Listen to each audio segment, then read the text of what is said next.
بسم الله الرحمن الرحيم، والسلام عليكم ورحمة الله وبركاته. ازيكم حبايب؟ عاملين ايه؟ يا رب تكونوا بخير ودايما على خير. بجد وحشتوني وحشتوني وحشتوني. فيديو النهارده هقول لكم ازاي تعملوا الزبادي بطريقه سهله جدا جدا جدا. طبعا الزبادي من اول ما شموا ريحه رمضان الجاي رفعوا الزبادي. ام 5 بقت ب6، وام 6 بقت ب7، وام 7 بقت ب9. بجد اسعار حرام والله العظيم بجد. يعني حتى كوبايه الزبادي اللي هتطلع على قلبنا في صيام نهار رمضان برضو ما سابوهاش في حالها. الفيديو بتاعنا ده هنرفع الرايه نقول لا لغلاء الاسعار وجشع التجار. هعمل معاكم 2 كيلو لبن ب40 جنيه، هعمل بيهم زبادي ب100 جنيه. اقسم بالله ده فعلا اللي هيحصل. هتشوفوا الزبادي بتاعنا ومش هيكلفكم اي حاجه خالص. كل اللي هتعملوه هتحط ايه في ايه وبس، خلص على كده. الزبادي بتاعنا هيبقى احلى من احلى محل تجيب منه زبادي. بس ادخلوا على الفيديو قبل اي حاجه. اللي بيدخل قناتي لاول مره يشرفني، يكون شرف ليا فوق دماغي ان يشترك في قناتي ويفعل زر الجرس ويوصل لكم اشعار جديد. يا جماعه لما تفعلوا زر الجرس هيوصل لكم اشعار بان في فيديو جديد وهتستفيدوا ونستفيد معاكم. اللهم صل وسلم وبارك على سيدنا محمد. شفتوا الزبادي بتاعتنا عامله ازاي؟ احلى من الزبادي اللي بره والله العظيم. بصوا وشها ملمس وناعم عامل ازاي وبتخرط معاكي ازاي. من كلفتكيش اي حاجه ومن غير اي تكبر يا حبايبي. من بعد الفيديو بتاعنا باذن الله ما حدش هيشتري زبادي من بره خالص، لا 7 ولا 9 جنيه. براحتهم يغلوها يخلوها ب10 جنيه كمان، مش حدش هيقول لها انت فين. احنا هنعمل الخلطه بتاعتنا والوصفه بتاعتنا النهارده وتشوفي الزبادي بتاعتك هتبقى احلى من بره. الوش بتاعها عامل زي القشطه، بتاكل قشطه مش بتاكل زبادي. بألف هنا وألف صحة اللي جرب الوصفة بتاعتنا. يلا حبايب قلبي نبدأ الفيديو. نقول اللهم صل وسلم وبارك على سيدنا محمد وعلى آله وعلى أصحابه أجمعين. عايزة أقولك المية نازلة من الزبادي مش، لا مش مية، ده شيرش زبادي حبايب قلبي. اوعي ترميه، لا اشربيه يا حبيبة قلبي عشان يقويكي على شغل اليوم. وكل سنة وانتم طيبين يا رب ان شاء الله بإذن الله يجعل سنة سعيدة علينا. يلا نقول الوصفة. اول حاجه بحب اركز فيها غلي اللبن.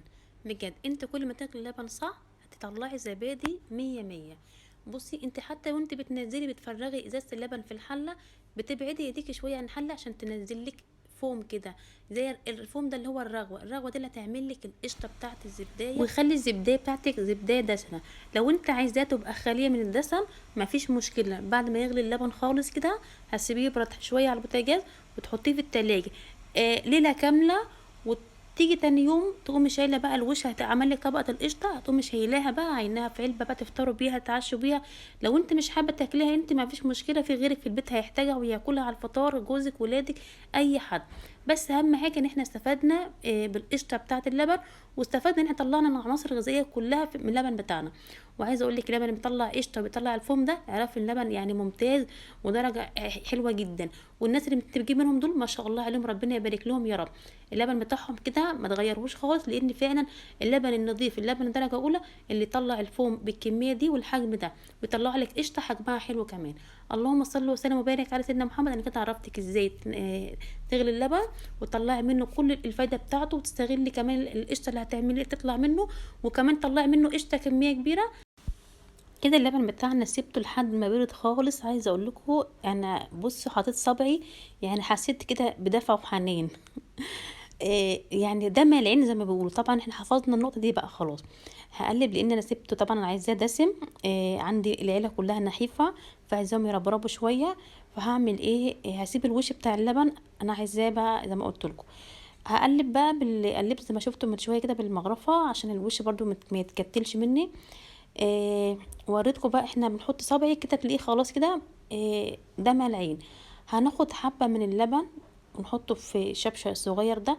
بصوا انا عملت القالب ده عشان هعمل، بصوا بقى بالدلع كمان بقى هعمل لهم مش زبادي بس، لا هعمل لهم زبادي بالفواكه بالفراوله والموز. هم قالوا طب ما تعملنا، تعرفي بقى تعملنا على كده بقى زبادي؟ قلت لهم امال ايه، لا هو مفيش حاجه اسمها يعني تعرفي، لا ان شاء الله باذن الله كل بلد ربنا ان احنا نتعلم ونعمل كل حاجه. انا بقى دي الحاجه اللي جبتها من بره اللي هي علبه الزبادي دي اللي خلتني صراحه قلت ايه ده 7 جنيه، ده لسه جايباها 6 جنيه ما فيش 3 4 ايام. قلت ده هي ب7 جنيه النهارده بكره هتبقى ب8 و9 جنيه في رمضان. طب وعلى ايه الذل والعذاب ده؟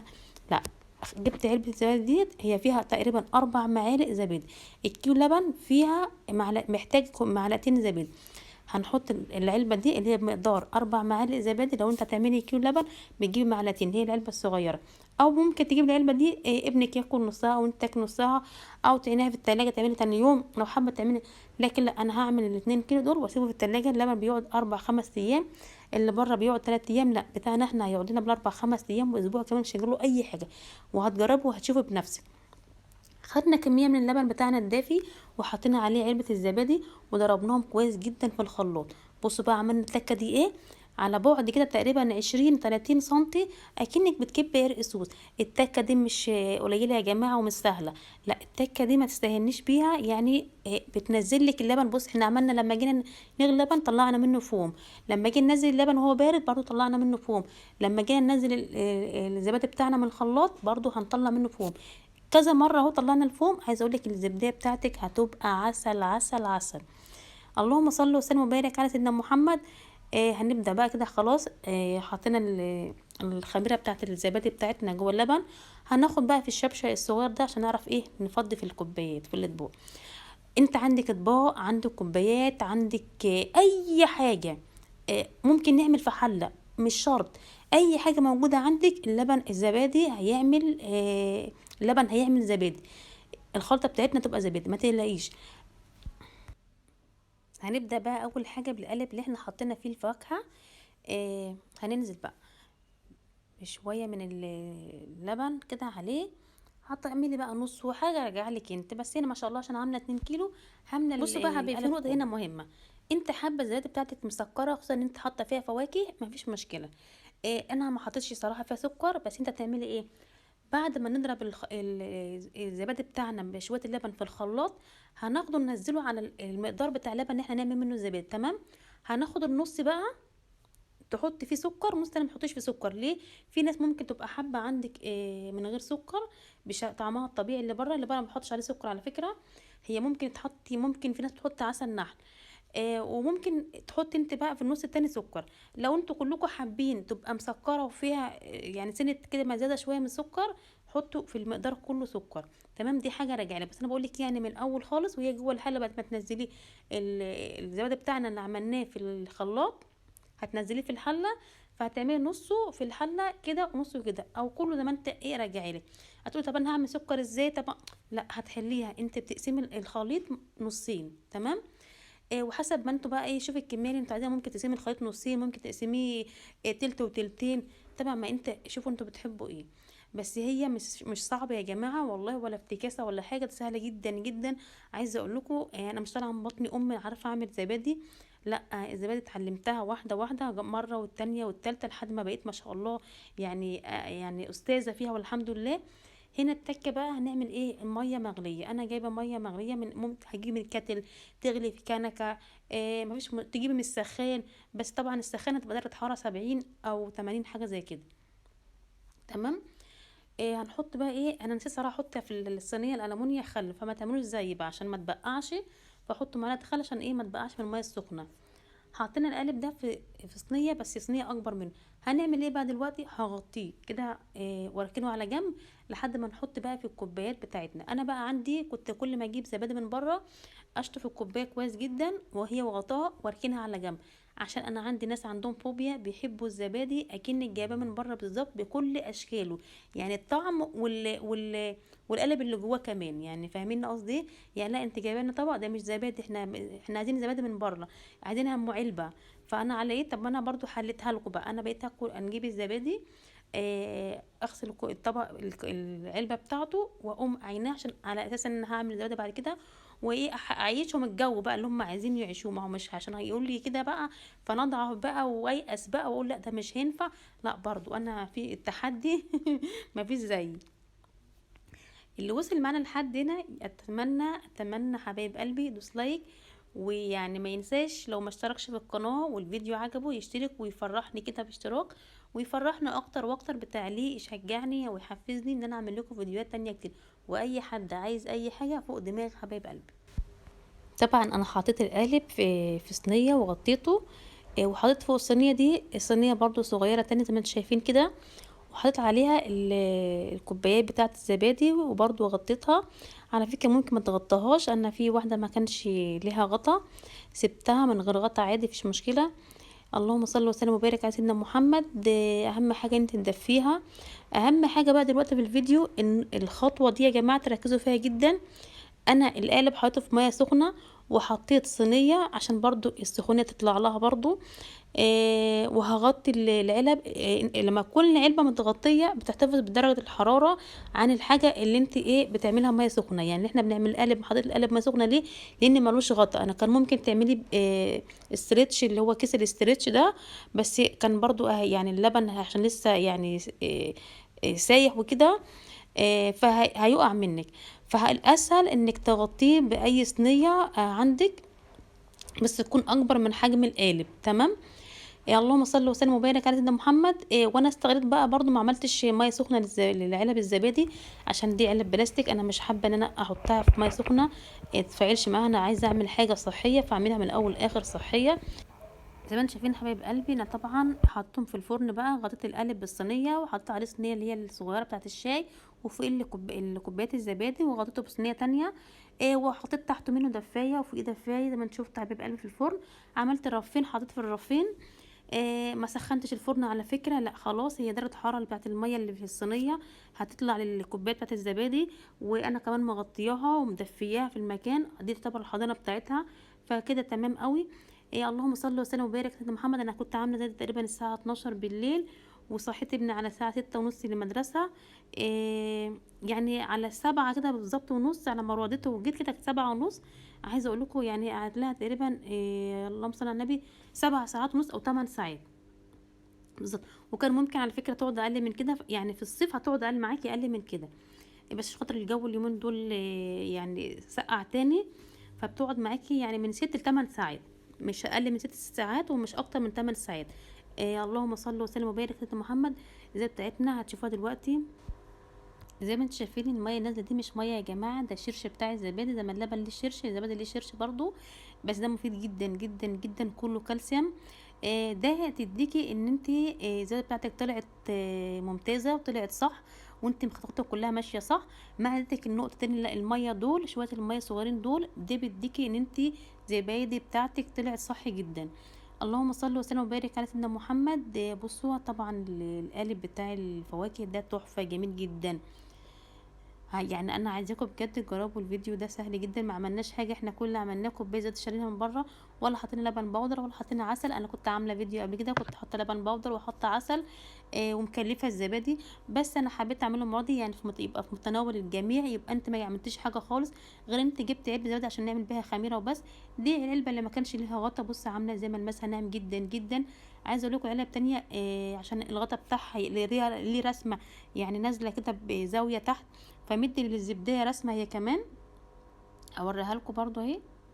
بصوا مدي للزبديه رسمه عشان هو ليه رسمه كده على جنب، فعامل الزبديه رسمه. اللهم بصي عامله زي بصوا مدياكي طبقه قشطه عامله ازاي ما شاء الله. دي النقطه اللي بقول لك، النقطه تديكي ان انت تعرفي الزبادي بتاعتك صح. اللهم صل وسلم وبارك على سيدنا محمد. بتاعتنا بصوا عملنا كام كوبايه يا جماعه. بصوا ده بقول لك الغطا ليه رسمه، فمدي الزبديه رسمه من جوه ازاي. الله واحد ملوش تاني، 3 4 5 6 7 8 9 10 علب زبادي. بس عايزه اقول لكم العلبه دي بصوا ما شاء الله عامله ازاي، بصوا الرسمه بتاعت اللغطه عملت ايه ما شاء الله، جميله جدا ازاي. كل علبه دي هتطلع لك نقطه، دي تعرفي ان ما شاء الله عليها كده ان الطريقه بتاعتك ناجحه. انت ما تستقليش بالنقطه الميه دي، لا بجد جمعيهم كلهم في كوبايه واشربيهم، تعينك على شغل بيتك بقى ويومك كده. عايزه اقول لك بقى العدد بتاع الزبادي بتاعنا عامل ازاي. بصوا ما شاء الله ما شاء الله. احنا هناخد علبة زبادي من دي نعينها عشان نعملها الخميرة، مش هنشتري زبادي تاني، حتى الخميرة نعملها من الزبادي بتاعتنا. احنا قلنا 10 علب زبادي بكام؟ ب7 جنيه العلبة، ب70 جنيه، يبقى 10 في 7 ب70. القالب ده لوحده يعني تقدروه بكام علبة؟ 5 مثلا، ماشي هنقول 5 لان طبعا قالب ما شاء الله انا مالياه على الاخر. قولي 5 علب وابقى كده ظلماه كمان، بس انا هعمل حساب ان كان فيه فاكهة. يعني 5 علب، 5 في 7 ب35 و70، كده 105. شيل 5 جنيه، 7 جنيه يعني يعتبر 98 جنيه، يعني قولي 100 جنيه. بجد عملنا لبن. وعايزه اقول لكم اقسم بالله اقسم بالله اقسم بالله انا كنت واخده كوبايتين لبن من اللبن ده كمان 2 كيلو لبن، كنت واخده منه كوبايتين لبن. جوزي قال لي طب بقول لك ما تعملي لنا كوبايه سحلب. رحت عملت له، رحت عملت كوبايتين، كوبايه ليه وكوبايه لاخوه. فاللهم صل وسلم وبارك على سيدنا محمد. يعني 2 كيلو لبن دول ناقصين كوبايتين لبن. يعني بص عملوا 15، والقالب يبقى كده عملوا 20 كوبايه زبادي. كوبايه ب7، 15 كوبايه زبادي اسفه. الكوبايه ب7 قلنا كده 70 و35 105. مش هنحسب بقى العلبه اللي احنا اشتريناها كده قصاد كوبايه اللبن اللي احنا يعتبر 105. وكمان ناقصه ال2 كيلو ناقصين كوبايتين لبن. بجد بجد احنا يعني يا جماعه بجد لو تقدروا تعملوا حاجه في البيت وتوفروا، سيبوكم من الاسعار اللي بتزيد دي. اي حاجه بجد الطعميه احنا اتعلمنا نعملها في البيت ما شاء الله، ربنا شاطرين فيها جدا. الفول المدمس انزل لكم الفيديو بتاعه ان شاء الله باذن الله قريب، عملته تحفه بجد جميل جدا جدا جدا ما شاء الله عليه، اللهم بارك. اي حاجه بجد بتغلى بره دي تديكي تحدي انك انت تتحدي نفسك. وما فيش حاجه اسمها ان انا يعني ابقى تحت يعني. لو التجار بيلووا دراعنا كده يعني كده كده انتوا هتاكلوا وهتضطروا تشتروا، لا احنا هناكل بس مش هنشتري، هنعمله في البيت ونعمله بشكل احسن وافضل وهنوفر. وان شاء الله باذن الله ربنا هيكرمنا عشان احنا نيتنا سليمه وعايزين نعمر بيتنا بالخير، فربنا هيساعدنا ويعيننا. الفيديو بتاعنا كده خلص، اتمنى يا رب اكون ضيفه خفيفه عليكم. معلش لو طولت عليكم بجد، اعتبروني بفضفض معاكم. يا رب يبارك لكم يا رب، ويبلغنا رمضان لا فاقدين ولا مفقودين. وكل اي حد يتمنى كده اي حاجه ربنا يفرحه بيها في رمضان. عايزه بقى بصوا بقى يعني انا عايزه اعمل بقى كده شطاره بزياده بقى. نسيت اقول لكم القلم ده انا كنت مغلفاه يعني بالفرشه كده، غلفته بزيت يعني انا نقطه دي كده، ويعني وزعتها في القالب عشان بقى كنت عايزه بقى اقلبه بقى وفاكراه جيلي والكلام ده كله. بس هو فعلا اتقلب وكان شكله جميل جدا. شايفين الجمال كده؟ ما استاهلش بقى لايك حبايب قلبي بقى كده عشان يشجعني واعمل لكم حاجات احلى واحلى واحلى ان شاء الله باذن الله. بصوا قطعته ده اكني يعني بتقطعي ما شاء الله يعني اقول لكم تورته جاتوه ما شاء الله. عايزه اقول لك وانت بتقطعي كده الفاكهه بتخرط معاكي، يعني مديكي احساس كده جميل ما شاء الله عليه. هو لحد هنا بقى يعني كده كفايه قوي. لان طبعا في الاول وفي الاخر هي زبادي يعني مش تورته ولا جاتوه فعلا، يعني احنا بقى عملناها معامله تورته وجاتوه. بس طبعا لما تيجي هتشيليها بصي يعني هي يعني برضو مهما كان هي زبادي، يعني ما ينفعش تمشي تطلع معاكي قطعه واحده.